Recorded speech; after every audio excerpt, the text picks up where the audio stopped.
For a record 6 years now, Squarespace has been helping me turn my dream into reality, and that's what Squarespace does for millions of other people too. Their industry-leading website creation tools help millions of people start new careers, build new businesses, or just get things done. They're offering a special discount to viewers of this channel, so stick around to the end of the video to learn more. Alright, let's talk about these Xbox layoffs, cancellations, and closures. I'm going to tell you right off the top that I have a fairly nuanced view of this situation. For the record, I do not like it when large corporations worth over $1 trillion callously sack people while also crowing about how they've never been more successful or more profitable than they are right now, which is exactly what Phil Spencer did in his god-awful memo to staff. Truly one of the most tone-deaf, borderline sociopathic missives I've ever seen from a video game boss during a delicate moment like this. I'm particularly sensitive to this topic when it comes to Microsoft, because as a $1 trillion corporation that made some $88 billion in profit last year, they have the wherewithal to absorb some losses in pursuit of long-term gains. I'm also particularly sensitive to this topic because the closure of Tango Gameworks last year, honest to God, fucking radicalized me when it happened. It tore a massive gaping wound in Xbox's credibility as a publisher, and it became borderline impossible to take anything they said seriously. Because if you're willing to close that studio after they just made you one of the best platform exclusives your label had put out in 2 console generations, then you clearly don't give a shit about video games or the people who make them. When Bloomberg revealed last week that Microsoft were planning large-scale cuts and that Xbox studios would be profoundly affected, I really expected the worst. I recalled what Matt Booty had said last year when they closed Tango and Arcane and AlphaDog. He said that these closures allowed the business to focus on their highest potential franchises. I also recall what ZeniMax Studios boss Jill Braff said when she complained that the executive strata was just too overworked, overseeing so many projects. It was so hard for them. With these quotes echoing in my mind, I braced for the closure of anything that wasn't delivering Call of Duty size revenue, which is basically everything, mind you. I was certain that Compulsion Games was gone since South of Midnight was a great game, but surely not a commercially successful one. Same goes for Ninja Theory. I can't imagine that Hellblade 2 was a big money spinner for Microsoft. Double Fine was probably going to be okay given they had just revealed that Keeper is due out at the end of the year, but had that not recently been shown, I would have held similarly grave reservations for them too. It turns out that the actual cuts, closures, and cancellations that Xbox announced this week were very different from what we expected, and given what was foreshadowed, I was surprised at how many studios and projects would continue in an era where I fully expected that Microsoft would make a clean break from its commitment to smaller studios and smaller games. So what were these changes and how were they communicated? Well, the first thing we heard was various European-based offices learning of cutbacks, most notably at King, makers of Candy Crush, as Bloomberg reported that some 200 people were laid off, representing about 10% of King's workforce. That in itself was surprising given that King makes an absolutely obscene amount of money for Microsoft, but not even that was enough to save these staff. The rest of the news broke soon after that, beginning with one of the most atrocious corporate memos ever sent to staff, because it really wasn't written for the staff, it was written for the shareholders.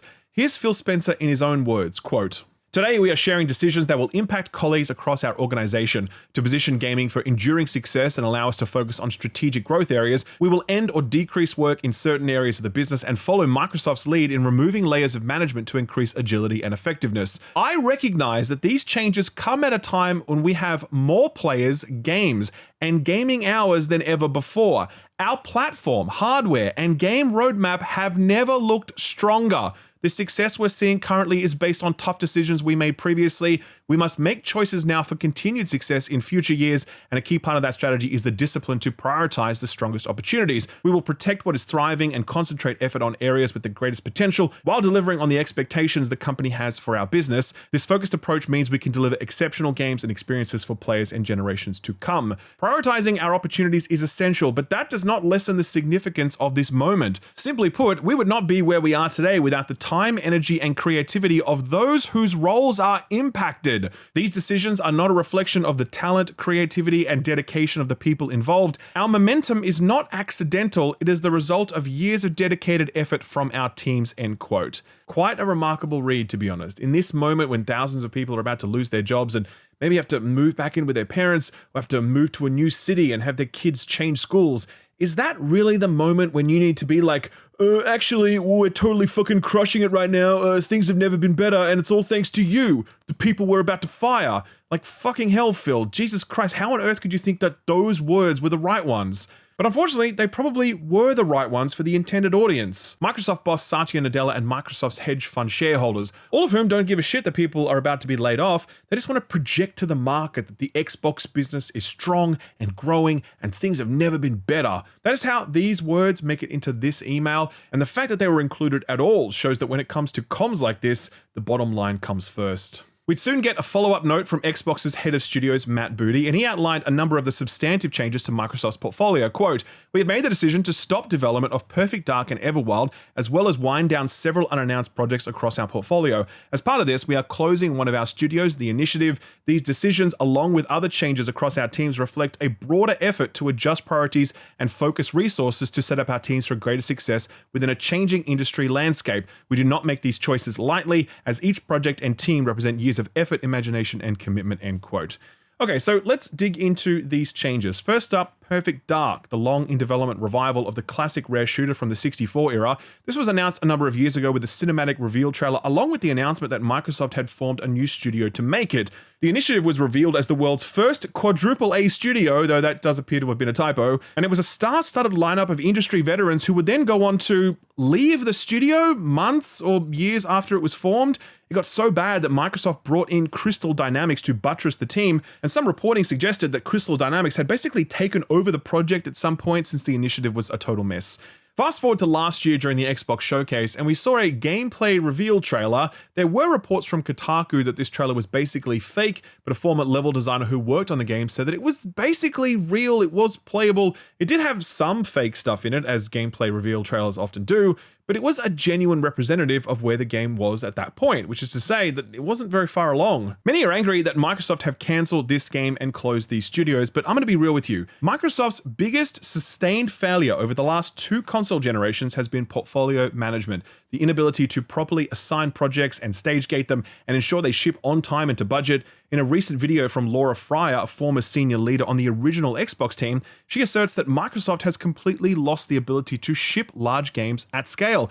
And I think that's 100% correct. That is how you get something like Redfall, which should never have been released. But Microsoft put it out to market nonetheless because they didn't have the balls to axe that when it should have been axed. I agree that it sucks that Perfect Dark won't ever be released, but I also think that cancelling projects that aren't working is just a part of portfolio management. And look, we have no idea what shape this game was actually in at this point, but this game was revealed 5 years ago, and all we've seen of it since then was a gameplay trailer that looked pretty unimpressive if you ask me. Maybe it was the wrong call to cancel this, maybe it wasn't, I don't know, but I think the history of this game and its studio gives us reason to suspect that it just wasn't coming together very well. It's a very similar story with the other major cancellation here, Rare's Everwild. You think 5 years working on a Perfect Dark game is a long time? Work on Everwild began in 2014, 11 years ago. It was first formally announced in the 2019 Xbox showcase. It was reportedly rebooted in 2021, and in 2024, Jez Corden of Windows Central claimed that development was progressing well, but if that was true, we never saw any of that. What little we had seen back in 2019 looked really nice, just a fantastic art style. But what kind of game was it? Nobody knew. We had no idea, though VGC had suggested that it had some sort of Viva Pinata thing going on, but again, we don't know. So again, it would have been nice for this game to come out, but after 11 years in development and it not being far enough along that they'd even be willing to re-reveal it at the June Xbox showcase earlier this year, you can maybe guess how Xbox reached a point where they say, okay, that's enough. The third cancellation we know about was an unannounced project at ZeniMax Online, and from what we're hearing, this one is likely the most disappointing cancellation of the lot. They were working on a new MMO since 2018. Jason Schreier of Bloomberg reports that the game was getting a tremendous amount of buzz internally. It was a third-person looter shooter that's described as being Blade Runner crossed with Destiny, which I know will probably make a bunch of people's eyes roll, but just because lots of bad live service games launch doesn't mean that they're all bad. Like Helldivers 2 is a live service, Marvel Rivals is a live service. You can release a new good live service, and by all accounts, Project Blackbird was on track to be a good one. Having said that, a live service looter shooter is an incredibly risky bet with lots of examples of failure, and there were 300 people working on this right now, and it wasn't due out until 2028. Depending on what the impetus was for these cuts and cancellations, you can see why a project like this might end up being cancelled, especially if Microsoft HQ was demanding cost savings no matter what. And this is where we get to that question. Why is this happening? Why is Microsoft sacking staff and cutting costs? And how much control does Xbox leadership truly have in this moment? Well, the first thing we have to acknowledge is that we don't know the answer to those questions. We can only go off some vaguely sourced reporting and our own intuition. According to the Seattle Times, this most recent round of cost cutting is to fund Microsoft's aggressive AI investment. According to them, Microsoft planned to spend $80 billion in the next 12 months on AI infrastructure. $80 billion in 1 year. Unfortunately, this is just a really important dimension to the way we have to think about Xbox, because ultimately Xbox is owned by a company that is singularly obsessed with winning the AI war. The last time a war like this was fought was with search, and Google won that so comprehensively that they basically own the internet at this point. AI is a new post-internet frontier. It's unclaimed territory, and the first to seize it position themselves for decades worth of profit. That is why Meta and Microsoft and Apple and Google and OpenAI are all about to spend hundreds of billions, potentially trillions of dollars in this war. It's all about getting a beachhead. That's also why Xbox are awkwardly cramming AI bullshit into whatever they can. Right now, it's only proof of concept stuff like AI-enabled tools that will give you advice when you play Minecraft or whatever. But Microsoft have much bigger ambitions in this space. Kotaku was reporting that less than 24 hours after sacking some 9,000 staff, Microsoft sent out an email to game developers inviting them to a roundtable discussion at Gamescom to solicit feedback on how AI tools could be used to make game development and publishing efforts more efficient. Exactly the sort of email that game developers want to be receiving the day after that company just sacked a few hundred game developers to fund their AI investment. So the reporting tells us that Microsoft's top brass are all in on AI, that they plan to spend $80 billion on it over the next 12 months, and that they issued a decree to all parts of the business to cut costs, and everyone has to comply. Never mind that Microsoft has never had more market cap and never been more profitable. Never mind that the Xbox business is thriving and it's never been better, at least according to Phil Spencer's missive. The cost cutting has to happen. These projects have to be cancelled. These people have to be let go. In the last 24 hours, I've definitely seen a lot of discussion about what this moment means for Xbox, that it's some sort of pivotal moment. And I personally don't quite see it that way. Last year, when Xbox closed Tango, to me, that was pivotal. That decision and their justification for it, that was them really showing their colors. The decision to go multi-platform, that was pivotal. It was a white flag that acknowledged that the hardware war was forever lost, and a sign of the shifting power balance within Microsoft, since Satya Nadella had publicly stated that if he had his way, there would be no more exclusives, and he certainly got his way in the end. The recent reveal of the ROG Xbox Ally, Sarah Bond's declaration that Windows 11, not Xbox, will be the #1 destination for gaming, and the addition of Steam games to the Xbox PC client, these things were pivotal. They showed us that Xbox is no longer the main focus for Microsoft's gaming ambitions. It's now just a spoke in a wheel that contains third-party publishing, cloud, Game Pass, white label hardware, and PC launches, all of which is powered by Windows 11 as Microsoft's de facto gaming platform. This week's news of layoffs, project cancellations, and the closure of the initiative, I don't think that this is actually a pivotal moment for Xbox. This is just what they do. And in fact, the overwhelming majority of publishers do this. Sony, too, has over the last 18 months cut a significant number of jobs, cancelled a significant number of projects, and closed a number of studios. Most of the other publishers you can name have done something similar, especially since the end of the pandemic. The difference with Xbox, though, is that this is the fourth round of major layoffs they've effected in the last 18 months. And the cancellation of major projects from major studios all fold into a broader narrative of Xbox's complete inability to shepherd large-scale tentpole projects, an inability that has cost them some of their most important legacy franchises and some of their most promising future releases. Because a Perfect Dark game would have been extremely cool, and we don't get many single-player first-person shooters these days, especially not ones with immersive sim elements. Had Xbox leaders assigned this project to the right studio, or had it been better stage-gated, maybe it would have released before Satya Nadella ordered drastic cost-cutting to fill his AI war chest. Starfield is another example. This was one of the most anticipated games in the history of video games. If there was ever going to be a game that might have flipped the narrative on Xbox's first-party lineup, it was Starfield. When that game was revealed, the reception was so bad that the game had to be delayed for an entire year. And what good did it do, given that Starfield is now Bethesda Game Studios' lowest reviewed game on Steam, with Fallout 76 holding a higher user rating? If the story of Starfield is familiar, perhaps it's because it mirrors that of Halo Infinite, another much-hyped, system-selling game that could have turned the tide on Xbox's fortunes. That was another game that was revealed to such a lukewarm reception that it had to be delayed by over a year, and even that wasn't enough time to deliver a compelling campaign experience or the promised couch co-op, which was a rock-solid, ironclad promise from 343